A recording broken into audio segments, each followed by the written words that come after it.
নমস্কার, lifestyle with সোনালী ভট্টাচার্য আমার ছোট্ট ট্র্যাভেল ব্লগে সকলকে স্বাগত। আজ আমরা বন্ধুরা মিলে এসেছি পণ্যগড়ের অবনীন্দ্রনাথ ঠাকুরের বাগান বাড়িতে। তো আমি সারাটা জায়গা ঘুরবো, তো আপনারাও আমার সাথে থাকুন, পুরো ভিডিওটা দেখবেন, স্কিপ করবেন না, আমি সবটাই দেখাবার চেষ্টা করব। চলুন আমার সাথে। যেখানে এক প্লেট মোমোর দাম 60 টাকা, সেখানে মাত্র 56 টাকায় ঘুরে এলাম অবনীন্দ্রনাথ ঠাকুরের বসত ভিটে। হ্যাঁ, ঠিক শুনলেন আপনি, ট্রেন, ফেরি, গাড়ি ভাড়া দিয়ে মাত্র 56 টাকায় পকেট ফ্রেন্ডলি 3 ঘন্টা সময় ব্যয় করে ঘুরে নিতে পারেন এই সুন্দর মনোরম পরিবেশ। সোদপুর 1 নম্বর স্টেশনের বাইরে থেকে অটো নিয়ে সোজা চলে এলাম পানিহাটি ফেরিঘাটে। লঞ্চ পেরিয়ে চললাম পণ্যগড় ফেরিঘাটের উদ্দেশ্যে। হাঁটা পথে 5 থেকে 7 মিনিট সময় লাগে, বা আপনি 10 টাকা টোটো ভাড়া করে যেতে পারেন। আমরা সকলে মিলে টোটো নিয়েছিলাম, কারণ আমাদের হাতে সময় কম ছিল। এসে গেছি আমরা অবনীন্দ্রনাথ ঠাকুরের বাগান বাড়ির সম্মুখে। কাটুম কুটুমের স্রষ্টা স্বয়ং অবন ঠাকুর পাহারা দিচ্ছেন তার বাগান বাড়ি। নোনা ধরা দেয়াল তার শৈশবের স্মৃতি বহনকারী। আমরা চলেছি সরু রাস্তা ধরে তার বাগান বাড়ির প্রবেশপথের দিকে। 1870 সালে গুণীন্দ্রনাথ ঠাকুর প্রচুর অর্থ ব্যয় করে তৈরি করেছিলেন এই বাগান বাড়ি। 10 টাকা দিয়ে টিকিট কেটে আপনি সকাল 10টা থেকে বিকেল 5টা পর্যন্ত সারা দিন ব্যয় করতে পারেন। শীতকালে প্রচুর ফুলের সমারোহ হয়, এখন একটু ফুল কম, জানালেন এখানকার ম্যানেজার বাবু।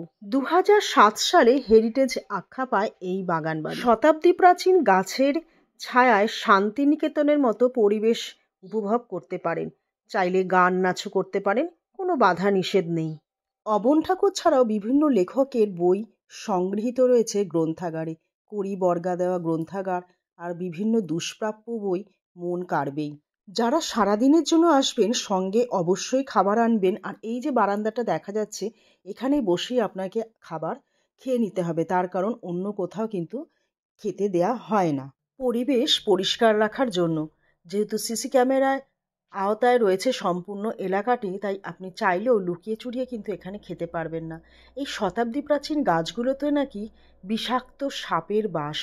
বিভিন্ন জায়গায় তার প্ল্যাকার্ড লাগানো আছে, একটু দেখে যাতায়াত করবেন। যদিও আমার চোখে কোথাও পড়েনি, আমরাও এখানে ছবি তুলেছি। বটের ঝুড়ি নেমে আবারও কিন্তু কোথাও কোথাও গাছ তৈরি হয়েছে। এই ঘরটিতেই নাকি তিনি প্রথম আঁকা শিখেছিলেন, যে ঘরটি আজও সুন্দরভাবে রক্ষণাবেক্ষণ করা হচ্ছে। মোটা মোটা থামওয়ালা এই সাদা ভবনটি আজও ঠাকুরবাড়ির ঐতিহ্য স্মৃতি বহন করে চলেছে। ভেতরে রয়েছে বিভিন্ন জনের সুন্দর আঁকা, অবন ঠাকুরের কিছু আঁকা রয়েছে। কড়িবর্গা দেয়া ভবনটির শৈল্পিক নিদর্শন অপূর্ব। এই ভবনটির থেকে ধাপে ধাপে সিঁড়ি নেমে গেছে গঙ্গার দিকে, আর এইখান থেকে গঙ্গার দৃশ্য অপূর্ব। ধূলিধূসরিত যান্ত্রিকতা জীবন থেকে এই নির্মল পরিবেশে কিছুটা সময় কাটালে মন একদম ভালো হয়ে যাবে। আমি গাছের গুড়িগুলোকে দেখাবার চেষ্টা করলাম, তারা নিজেরাই কি সুন্দর প্রকৃতির মাঝে সাজিয়ে নিয়েছে। অসম্ভব সুন্দর মূলের চিত্রগুলো তুলে ধরার চেষ্টা করলাম আপনাদের মাঝে। এর পাশে রয়েছে পীর বাবার মাজার, আর এই স্নানাগারে ঠাকুরবাড়ির মেয়েরা স্নান করতে আসতেন। এখন পদ্মের সমারোহ, পাতা দিয়ে পুরো ভর্তি হয়ে আছে জলাশয়।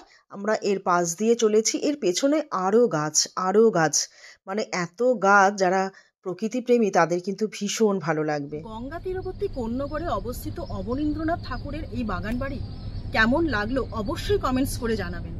লাইক আর সাবস্ক্রাইব করে আমার পাশে থাকবেন, যাতে আমি এরকম ছোট কোনো জায়গায় বেড়াতে এলে আপনাদেরকে সহজেই ভিডিও করে দেখাতে পারি। কেমন লাগলো আমার এই ছোট্ট ব্লগটি অবশ্যই কমেন্টসে জানাবেন। নমস্কার।